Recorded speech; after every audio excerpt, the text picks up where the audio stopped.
அன்பர்களே வணக்கம். நாம் இன்னைக்கு வீடியோ பதிவில் எதை பற்றின தகவலை பார்க்க போகிறோம் அப்படின்னு பார்த்தீங்கன்னா, ஒரு சில நபர்கள் உடலில் பார்த்தீங்கன்னா இந்த துர்தேவதைகள், அதாவது துஷ்ட தேவதைகள் உடலில் குடிகொண்டு இருந்து பல பிரச்சனைகளை கொடுத்துக்கிட்டு இருக்கோம். சரிங்களா? உதாரணத்துக்கு பார்த்தீங்கன்னா, ஒரு சில உடம்புல பார்த்தீங்கன்னா இந்த மோகினி கோளாறுலாம் பிடிச்சிருப்பாங்க. சரிங்களா? அவங்களும் எங்கெங்கேயோ போய் பார்த்து அந்த மோகினியை விளக்குறதற்காக பூஜை கட்டி அந்த மோகினியை விளக்குறதற்கு செஞ்சு பார்ப்பாங்க. அது என்ன செய்யாது, விலகாது. சரிங்களா? ஒரு சில துஷ்ட சக்திகள்லாம் பார்த்திங்கன்னா அகாலம் மரணம் அடைஞ்ச துஷ்ட சக்திகள், முனி, காட்டேரி, பிரம்மராஜசர்கள், இந்த மாதிரி பற்பல துஷ்ட சக்திகள் என்ன செய்யும், ஒரு சில உடலில் குடிகொண்டுக்கிட்டு போகாமல் இருக்கும். அந்த மாதிரியான துஷ்ட சக்திகளெல்லாம் விளக்கக்கூடிய ஒரு அற்புதமான அதிபயங்கர ஒரு சக்தி வாய்ந்த ஒரு சக்கரத்தை பற்றி தான் நம்ம இன்றைக்கி வீடியோ பதிவில் பார்க்க போகிறோம். வீடியோ பதிவுக்குள்ளே போகிறதுக்கு முன்னாடி நம்மளுடைய சிவருத்ர மகாகாளி அருள்வாக்குப்பிடம் யூடியூப் சேனலை சப்ஸ்கிரைப் பண்ணாதவங்க சப்ஸ்கிரைப் பண்ணிக்கிங்க.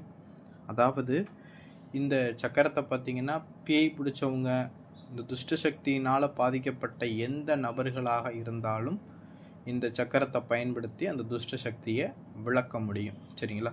சரி, இந்த சக்கரத்தை பார்த்திங்கன்னா ஒரு அமாவாசை நாள் அன்னைக்குன்னு இந்த சக்கரத்தை ஒரு வெள்ளித்தகட்டில் என்ன செஞ்சுக்கிங்கன்னா எழுதிக்கிங்க. உங்களுக்கு தேவையான அளவு எந்திரத்தை கட் பண்ணி எடுத்துக்கிட்டு வெள்ளித்தகட்டில் இந்த சக்கரத்தை எழுதிக்கிங்க. எழுதிக்கிட்டு அந்த சக்கரத்துடைய பின்னாடி, சக்கரத்தை முன்னாடி எழுதிட்டு இந்த சக்கரத்துடைய பின்பகுதியில் யாருக்கு துஷ்ட சக்தியினால் யார் பாதிப்படைஞ்சிருக்காங்களோ அவங்களுடைய பெயரை அந்த எந்திரத்துக்கு பின்னாடி எழுதிட்டு அந்த எந்திரத்தை பால், மஞ்சள் பொடி, பன்னீர், எலுமிச்சம்பழச்சாறு இதெல்லாம் வச்சு அந்த எந்திரத்தை சுத்தி பண்ணிடுங்க. சுத்தி பண்ணிவிட்டு அதன் பிறகு அந்த எந்திரத்தை விபூதியால் தொடச்சி சந்தனம், குங்குமம்லாம் அந்த எந்திரத்துக்கு மையப்பகுதியிலையும் 4 மூலைகள்லையுமே வச்சு அந்த எந்திரத்தை அமாவாசை அன்னைக்குன்னு இரவு இந்த பூஜையை நம்ம செய்யணும். உங்களுடைய பூஜை ரூமில், சரிங்களா, காளி படத்துக்கு முன்னாடி ஒரு செவ்வரளி பூ மாலை சாத்தி, காளி படத்துக்கு முன்னாடி ஒரு மண் அகல் விளக்கில் சுத்தமான நெய் ஊற்றி தீபம் போட்டுருங்க. தீபம் போட்டு ஒரு தட்டில் விபூதி கொட்டி அந்த எந்திரத்தை தயார் பண்ணி வச்சுருக்கக்கூடிய அந்த எந்திரத்தை அந்த விபூதி தட்டு மேலே வச்சுட்டு, இந்த எந்திரத்துக்கு படையலாக பார்த்திங்கன்னா என்னென்ன போடணும் அப்படின்னு பார்த்திங்கன்னா அவல், பொரி, கடலை, தேங்காய், வாழைப்பழம், வெற்றிலை பாக்கு, சரிங்களா, புழுங்கரிசி சாதம் வடித்து கறி குழம்பு வச்சு, சுட்டை ஈரல் ஒன்று வச்சுருங்க, சாராயம் கொஞ்சம் வச்சுருங்க, இளநி ஒன்று வச்சுருங்க. சரிங்களா? அதே போல் உங்களுக்கு நான் சொன்ன மாதிரி இந்த படையலை பூராமே நீங்கள் வச்சுட்டு அந்த எந்திரத்துக்கு எப்போதும் போல் தூப தீபம்லாம் காட்டி இந்த தேங்காய்லாம் உடைச்சி பூஜை போட்டுருங்க. பூஜை போட்டு முடித்த பிறகு ஒரு தட்டில் செவ்வரளி பூ ஒன்று எடுத்து வச்சுக்கிட்டு, இந்த செவ்வரளி பூவை எடுத்து வச்சுக்கிட்டு என்ன செய்யணும் அப்படின்னா 1008 தடவை இந்த மந்திரத்தை ஒரு நாளைக்கு 1008 தடவை மொத்தம் இந்த பூஜையும் 3 தினங்கள் செய்யணும். சரிங்களா? 3 தினங்கள் இந்த எந்திரத்துக்கு நம்ம பூஜை செய்யணும். இந்த எந்திரத்துக்கு எப்படி பூஜை செய்யணும், மந்திர உரு கொடுக்கணும் அப்படின்னா செவ்வரளி பூவை 1008 தடவை எண்ணி வச்சுக்கோங்க. எண்ணி வச்சுட்டு ஒரு பூவையும் கையில் எடுத்துக்கிட்டு இந்த மந்திரத்தை சொல்லி அந்த எந்திரத்துக்கு மந்திரத்தை அர்ச்சனை பண்ணணும்.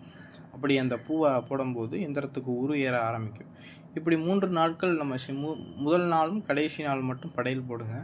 இப்படி பூஜை போட்டு முடித்த பிறகு அந்த எந்திரத்தை என்ன செய்கிறீங்கன்னா எடுத்து ஒரு எட்டி மர பலகா, இல்லை அப்படின்னா எட்டி மர பலகா கிடைக்காத பட்சத்திற்கு வேப்ப மரத்துடைய பலகா எடுத்துக்குங்க. அந்த எந்திரத்துடைய அளவுக்கு தகுந்த மாதிரி எடுத்துக்கிட்டு அந்த எந்திரத்தை அந்த பலகாயில் வச்சு 4 மூலைகள்லையுமே என்ன செஞ்சுருங்கன்னா இரும்பு ஆணியை வச்சு அடித்து அந்த எந்திரத்தை அப்படியே கொண்டு போய் மயானத்தில் கொண்டு போய் வடக்கு திசையிலையோ இல்லை மயானத்துடைய எரிமேடையிலையோ கொண்டு போய் அதை பிதைச்சிட்டிங்க அப்படின்னா உடலில் இருக்கக்கூடிய அந்த துஷ்ட சக்தி என்ன செஞ்சிடும், அந்த இடத்துலையே கட்டுப்பட்டு போயிடும். சரிங்களா? திரும்பி அதனால் அந்த இடத்துல வெளிவர முடியாது. இந்த முறையை பயன்படுத்தி எப்பேற்பட்ட துர்தேவதைகளையும் நம்ம என்ன செய்ய முடியும், கட்டுப்படுத்த முடியும். சரிங்களா? இந்த மாதிரி வித்தைகள் தெரிஞ்சிருந்துச்சு அப்படின்னா எந்த ஒரு துர்தேவதையும் உடல்லேருந்து நீக்க முடியாது அப்படிங்கிறதெல்லாம் கிடையாது. சரிங்களா?